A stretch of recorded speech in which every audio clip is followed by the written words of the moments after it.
a very challenging time to be an information technology professional or a senior leader in an organization, because all of our organizations depend upon information technology for their mission or business success. And we have great technology. We use it to the maximum extent to be more productive, but we're also operating in a very hostile threat environment with hackers, terrorist groups, nation states that are launching continuous cyber attacks on our federal agencies and our private sector companies. So the net effect of that is that you have to always be on guard in protecting the systems, because the adversaries can either bring down your capability, for example, if you're the air traffic control system in the FAA, or they can steal stuff from you. Intellectual property, background investigation information, some of the things that we've seen recently in the news. So every senior leader, first and foremost, has to understand that the technology, they depend upon that for mission business success, but it also is the case that they have to be able to protect that technology in order for the mission and business to be successful. The good news is that our standards and guidelines are required for the federal government, but they also are adopted on a very large scale by the private sector on a voluntary basis.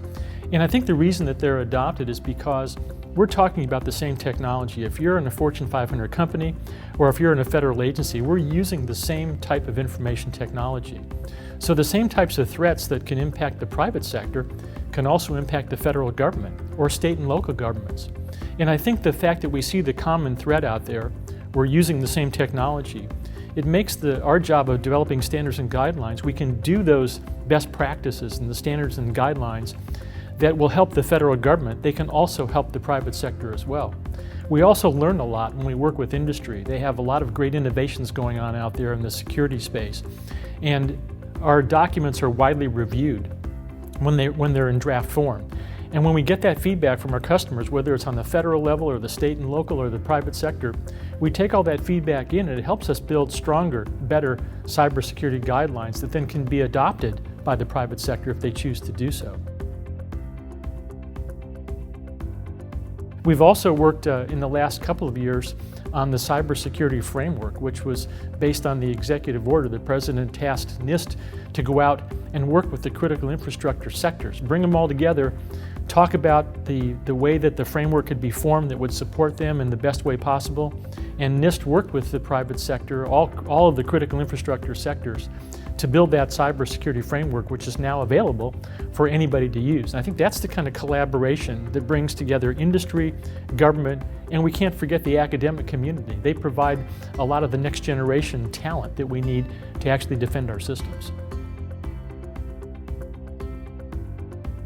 I think when you look at NIST standards and guidelines and you talk about how they're applied both within the federal government and the private sector, there's a lot of safeguards and countermeasures or controls that we have to deal with. And most of the things that we deploy in our standards and guidelines that we write about, that we develop, are in response to a threat space out there. The threat is constantly changing.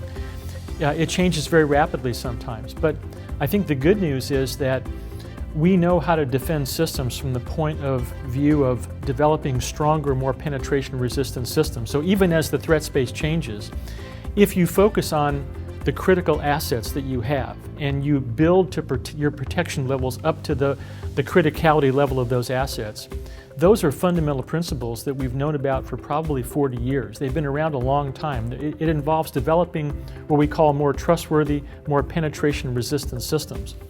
And so one of our special pubs that we're working on now that's not finished yet is a security engineering guideline. It goes back to the fundamentals. I call it the blocking and tackling of computer security. How do you make sure that you can build that system as strong as possible so you can deter and stop the vast majority of cyber attacks? And then if the small percentage of those attacks are successful, once the adversary has penetrated the network of the system, how do you limit the damage that the adversary can do? Can they go through your entire system or your entire database and exfiltrate, steal everything? Or are they compartmentalized? You want to try to limit the time that they have to do the exploit, or how much lateral movement they have through the enterprise or the organization, or from system to system. And so I think at the end of the day, we have the knowledge, the expertise, the fundamental concepts and principles that it takes to make our systems as secure as they need to be. The question is a question of priorities and investment decisions, and of course we have lots of legacy systems that we would have to take a look at. Some of those are fairly old and are more difficult to try to protect. But we do have the basics there to do the job.